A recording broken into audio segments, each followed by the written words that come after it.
हरिओम। सभी भक्तों को आनंद शांडिल्य की तरफ से हरिओम हरिओम। ओम जयंती मंगला काली भद्रकाली कपालिनी दुर्गा क्षमा शिवा दात्री स्वाहा स्वधा नमस्तुते। सर्वाबाधा परशमनं त्रैलोक्यस्य अखिलेश्वरी एवमेव त्वया कार्यमस्मद्वैरी विनाशनम्। भक्तों, आज बात करते हैं पुत्रदा एकादशी के बारे में, क्योंकि यह एकादशी बहुत ही महत्वपूर्ण है। क्योंकि कहते हैं भक्तों, पुत्र के बिना घर में प्रकाश नहीं खिलता। हर कोई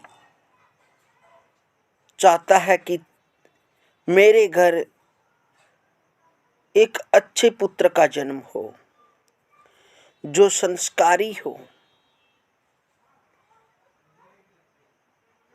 क्योंकि हम पुत्र के बिना हमारे जीवन को अधूरा मानते हैं। और पुत्र की उत्पत्ति के बिना हम पितृऋण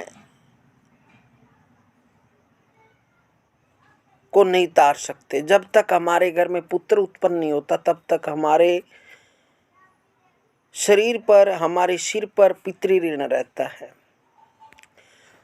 जब भगवान की कृपा से पुत्र की उत्पत्ति होती है और वह संस्कारी होता है, वह लायक होता है, तो हम पितृऋण से उऋण हो जाते हैं।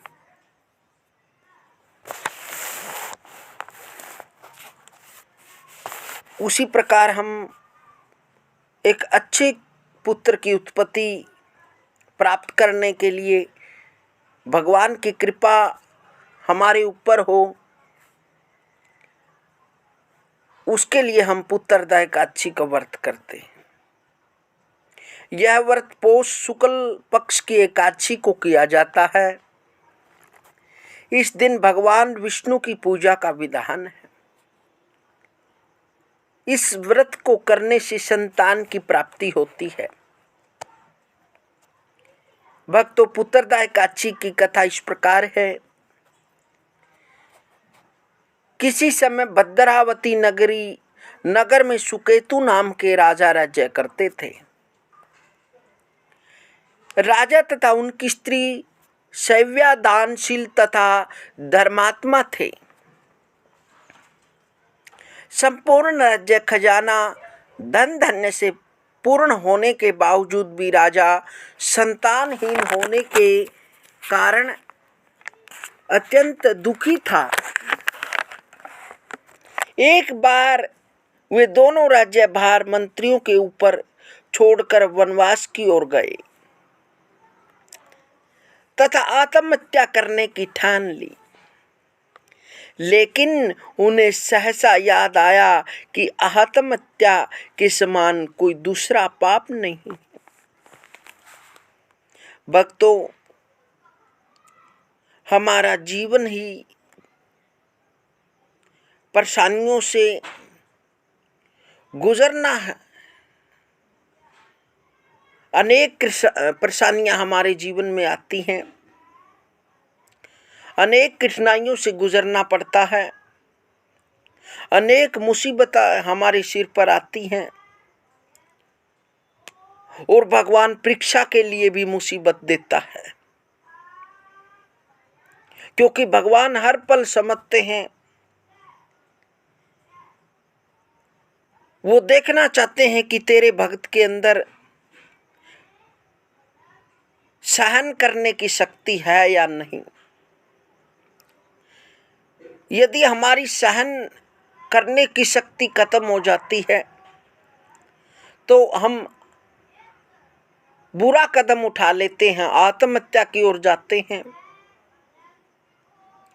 अनेक कारणों से इस शरीर को खत्म करने की कोशिश करते हैं, लेकिन भक्तों ऐसा करना एक फूल को जलाने के समान है, क्योंकि हमारा जो फूल है ये भगवान का दिया हुआ पुष्प है, इसे व्यर्थ नहीं गुजारना चाहिए। जीवन में मुसीबतें आती हैं, परेशानियां आती हैं, कठिनाइयां आती हैं, उनको पार करते रहना चाहिए और भगवान को सदैव याद रखना चाहिए। जब भगवान की वो परीक्षाएं पूरी हो जाती हैं, तब फिर हमें इस आदमदेह को बहुत खुशी मिलती है। तो उसी प्रकार कहने का भावार्थ ये है, यह चाहे जीवन में कितनी भी परेशानियां आपको आ जाए, लेकिन बुरा कदम नहीं उठाना, आत्महत्या नहीं करनी। उसी प्रकार उस राजा के मन में भी यही आया कि तू आत्महत्या कर। आत्महत्या करने की ठान ली, लेकिन उन्हें सहसा याद आया कि आत्महत्या के समान कोई दूसरा पाप नहीं है। इसी उधेड़ बुन में वे दोनों वहां आए जहां मुनियों का आश्रम व जलाशय था। भक्तों, एक छोटी ही शिक्षा और देना चाहूंगा। जब आप ऐसी मुसीबतों में फंस जाएं, तो फिर आपने क्या करना चाहिए? ऐसे संतों के पास जाना चाहिए जो ज्ञान से परिपूर्ण हैं, जो वैरागी हैं, जो सन्यासी हैं। क्योंकि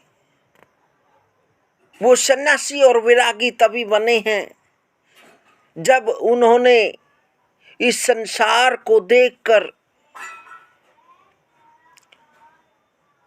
और लास्ट में तब उन्हें पता लगा कि इन संसार में कुछ नहीं है। वो प्रत्येक चीज को छान चुके हैं, वो प्रत्येक चीज को जानते हैं, वो दुख सुख को समझते हैं। आप उनके दर्शन करिए, आप उनसे मिलिए और उनको अपनी समस्या बताइए, जरूर वह आपकी समस्या का हल करेंगे। ये अटल सत्य बात है, क्योंकि उनको अनुभव होता है। वो आप परेशानी में जरूर रहते हैं, लेकिन भगत को वो पार उतारना चाहते हैं। वो नहीं चाहते कि संसार के अंदर कोई भगत, कोई व्यक्ति दुखी रहे। उन पर हर परेशानियों के सूत्र होते हैं निकलने के, वह जरूर आपको वह बताएंगे। आप मिलिए तो ऐसे व्यक्ति से। उसी प्रकार वह भी एक आश्रम में गए।